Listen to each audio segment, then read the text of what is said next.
Choosing a backhand rubber isn't the same as choosing a forehand rubber, and that's because of the way that the strokes are played. On the forehand, you get more time, more margin for error, the capacity for a larger body movement, and these things make it easier for your shot to be consistent and powerful. But you'll notice that your backhand isn't generally as powerful or as consistent as your forehand, and that's because the stroke is much more compact, much less reliant on your body, and you just have a lot less margin for error. It's rare for a player to have a backhand and forehand which are equally mechanically powerful, but this is where equipment comes in to balance the scales. So a strong majority of players tend to use a harder and grippier rubber on their forehand. This is because their body can produce most of the power for them, and these harder and grippier rubbers, they have a much higher ceiling of shot quality. Whereas on the backhand, they'll lean to more softer, higher tension rubbers because they give you more power for less effort. Generally, backhands aren't mechanically strong enough to reach that same shot quality ceiling as forehands.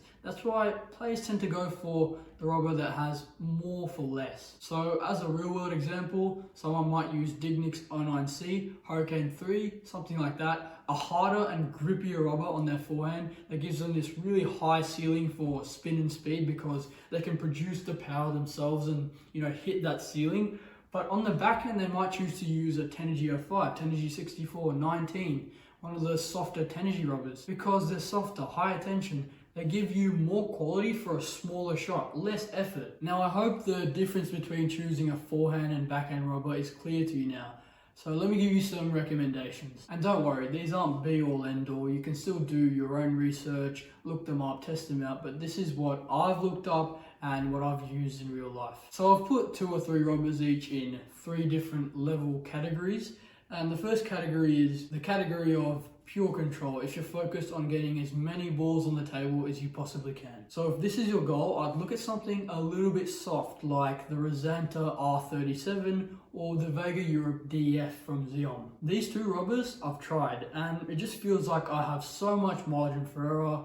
I feel like, oh, maybe I'm playing the wrong shot here, but the ball still goes on the table. So you do get a lot of control and you get more balls on the table with these types of rubbers than anything. But this does come at the expense of some quality, let me tell you that. So if you're looking for slightly more quality, a bit more power, a bit more spin, but still with decent control, then I'd go for something like the 𝗕𝗲𝗍 Europe Normal, the 𝗕𝗲𝗃𝗏 R42-45, or maybe even the 𝗕𝗲𝗃𝗏 from Butterfly. These rubbers, they can definitely produce enough spin and speed for an advanced level, and I actually am fond of the control that they give you with that spin and speed. But if you're approaching or at an advanced level, or you simply just like to have the best and highest quality, most spin and speed sort of equipment that you can have, then these rubbers might suit your preferences. And for this, I've got rubbers like 𝗕𝗫𝗎𝗏 5, 𝗕𝗫𝗎 19, 𝗕𝗫𝗎𝗍 80, 𝗕𝗫𝗎 64, these sort of rubbers listed down because these ones, they're very fast, they're very spinny, but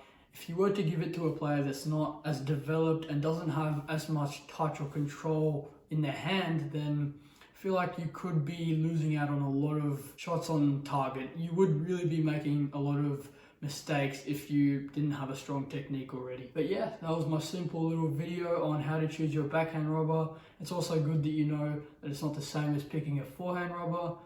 And yeah, I hope this helps. You can try the rubbers that I've listed or you can do your own research. It doesn't really bother me. And remember, you don't need to overthink. This is where you need to be decisive. Otherwise, you waste too much time on table tennis review websites, which we've all done. But anyways, yeah.